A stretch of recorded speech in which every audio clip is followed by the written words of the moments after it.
Oh man, so we all know they had to blow up in the Breakfast Club last week, but recently they've been playing nice and things are moving forward. They also announced that Loren LoRosa will be having her own podcast on Charlemagne's Black Effect Network. People was reacting to that thinking, oh, this must have been all a big ploy for promo for that and the Breakfast Club with him now announcing Loren being there. But Charlemagne's like, nah, bro, none of that shit was promo. Also for the folks that's saying Loren getting a podcast, but Jess doesn't have a podcast, Jess been at a damn podcast. So that shows right there that a lot of folks are fake supporting Jess in the situation. But nevertheless, here goes Charlamagne speaking on everything, going brilliant idiots right here. Points and what she was saying. Why wouldn't you ever defend her? That's what I don't get. Who, Jess? Yeah, like I don't defend myself. When do I defend myself? I don't defend myself. No, but in all seriousness, like I remember seeing what was happening to Jess, and I was like, when will fucking Charlamagne defend this black woman for once? Like, Shout out to Jess, hilarious, man. You know what's so funny? Loren LoRosa is launching a podcast on the Black Effect iHeartRadio podcast. Let's go. Producer of it. Taylor's the producer of it. Now, Oh, wow. Taylor can attest to this. This is why it's so funny, and this is how you know things just be God, right? So the way Black Effect rolls podcasts out, if you hear us announce a podcast, that date has been on the books to announce for at least 60 days. Am I lying, Taylor? At least 60 days. Because Loren's first episode launches March 31st. So we announced on March 24th. Couldn't pay for all that shit that happened last week. That's great promo. You couldn't pay for that. You couldn't pay for it. And you couldn't pay for it. And everybody's like, oh, it was a publicity stunt. You think we would do all of that for a goddamn podcast rollout? Like, if I'm gonna do something like that, it would be something way bigger. Yeah. You know? Yeah. Like, I don't know, announcing a new co-host. You know what I'm saying? Right? Like I would do something way bigger than that I wouldn't do something that big for a podcast rollout. Yes, that makes sense. You know what I mean? Yeah. But the funny part is, people are like, this is fucked up. Blah, blah. Jess Hilarious has had a super successful podcast on the Black Effect called Carefully Reckless since day one of the Black Effect. That's what's so 5 years. Oh, wow. Jess Hilarious podcast is beyond popular. Not only is it beyond popular, Jess has hosted the first annual Black Effect podcast festival. She hosted with me. Wow. And then last year, she performed at the festival pregnant. Wow. But she's got a podcast called Carefully Reckless. It's super successful. Yeah. Super successful. She's been doing it for 5 years. Once a week for 5 years. That's you see how retarded be? This why we can't let go of the word retarded, Joe. What did you always say?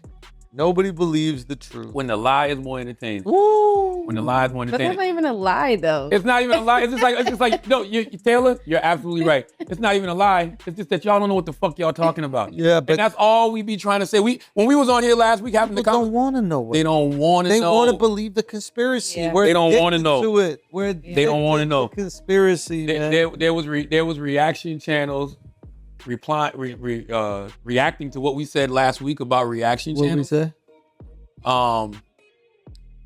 I don't know. I don't even remember what we said. But I know what You're welcome for the views. I know what out here for y'all. I know what I wanted to say. Oh, what'd you say? Y'all just don't know what y'all talking about.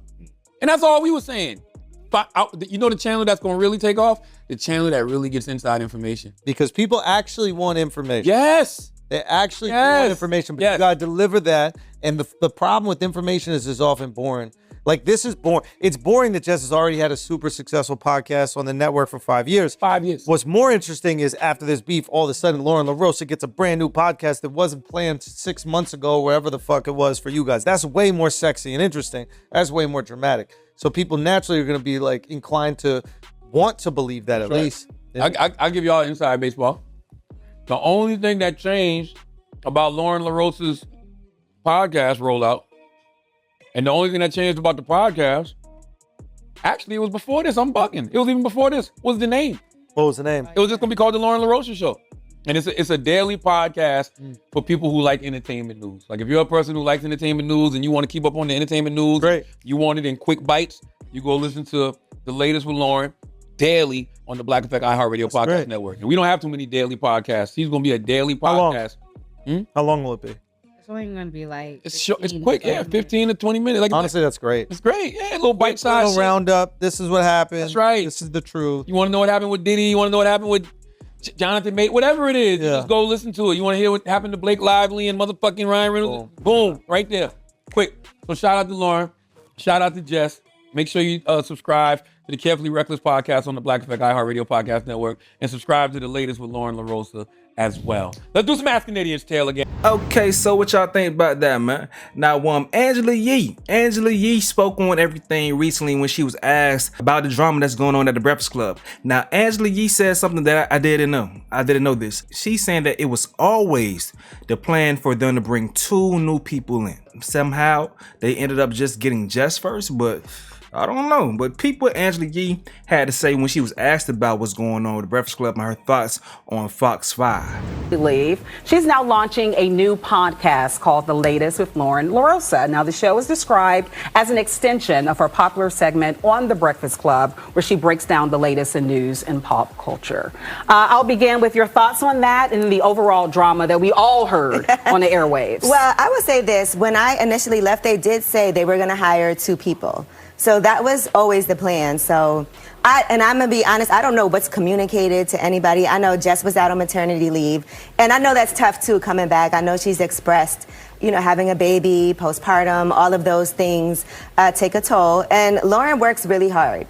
And Jess does too, like she's on the road. And I think part of why they hired her was because of that. Like she does comedy shows, she goes on the road. That adds a lot to the show. Has a strong following. Yeah. But I think a lot of times it is social media that tends to get people riled up. It's outside forces. It's not what's in the room, and that's what makes tension sometimes build. But what is good is when you can have a blow up and then work through it.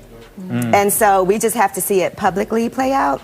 But I think it looks like they're really working through it. And I feel like this can be an advantage because a lot of people can relate to blow-ups in the workplace, and then how do you move forward from that?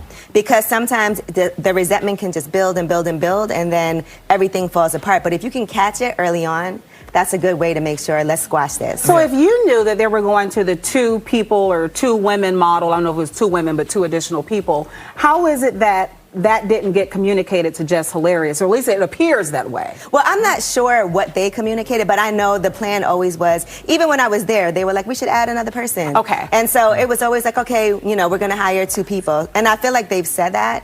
So I'm not sure what was said. They both did. They both kind of mentioned that this was always a part of the original plan.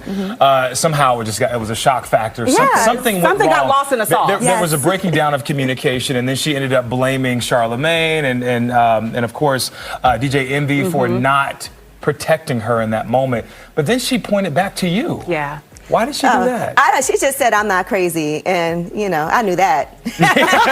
But what was she alluding to? You know what? I saw her one time. We had like a women's event, and we didn't even have a chance. It was all the women at iHeart, so we haven't really had a chance to even break it down. I think she meant it more as a compliment, like, Angela is not crazy, because people thought I was crazy for leaving the show. Sometimes people think as the woman, you're the problem. And so when something like this happens, it's like, she's not crazy. Like people, who knows who said that, but Yeah, I thought she was alluding to the fact that maybe you went through something similar behind the scenes and you can relate, and hey, she's not crazy and I'm not either. That's how I took it. I think all of us took it that way. We were just like, wait, how did Angela get involved in this? And right. I don't know. I haven't even had a chance. We saw each other. We were doing like these little group sessions, and we were like, we'll talk later. And I'm sure you guys will. Then I left to go to Memphis. Yeah, I hope that conversation happens, because I think both women are equally talented in their own, arena. They bring something different to the table. I think Jess is hilarious, because and then Loren is a journalist. So I think if they can figure out how to balance those things, and sometimes it's also the conversation of, okay, when do I jump in? Because I also think it's important before a break to sit down and be like, okay, this is what we're about to talk about. What's your point of view? What's your point of view? We do that every day. We do that every single day. I don't know that they are or aren't doing that, but I think maybe that has to be something that's even more ingrained. But then we're collaborating and not competing. That's the difference. And one of the things that came out of this is just the conversation around, should people in workspaces, particularly two black women coming together, should this have been done on air? Should this have been or on social media? Should this have been a private conversation? I feel like on The Breakfast Club, they do like things to play out on air. And so that's an argument that can be had, but it's also part of, I think, the allure of the show has always been people feeling like part of it. And so that show's been around for what, 14 years now, 15 years. And so I think that part of what people like is they feel like we want to see the inside workings of what's happening. Yeah, and breaking so that fourth there's nothing wall. more inside. And then I think also Jess publicly put out her live, and so that is what is the reason why. How do you not address it at all? That's right. Because you can't just move on and people are like, what happened, what happened, what happened? Well, let's let it play out. Got it. Well, thank you for sounding on. This is clearing from the that up. Queen, too. The Queen. They needed two people to fill your seat. Yeah, they need to sit down and talk. That should have happened first, actually. Exactly. All right, well, they say nobody wins when the family feuds. Actual families, Right. for real. That seems to be the case for the Braxtons. During a recent appearance on the show. Okay, so that's what Angela Yee had to say right there. Now, Loren LoRosa and Jess just recently put out a funny ass cover to Brandy and Monica's The Boys Mine. It was funny as hell. You can go over to the Breakfast Club channel to check it out, but you know, copyright stuff, we can't play it. But Jess even wore the Monica foes. These Monica shoes that she had on in this video. Jess had to throw them things on. Hey though, man, I'm glad they playing nice over there. But y'all gotta let me know what you gotta say in the comment section below. I'm going to get up out of here though. This is another update with Stace. Yo.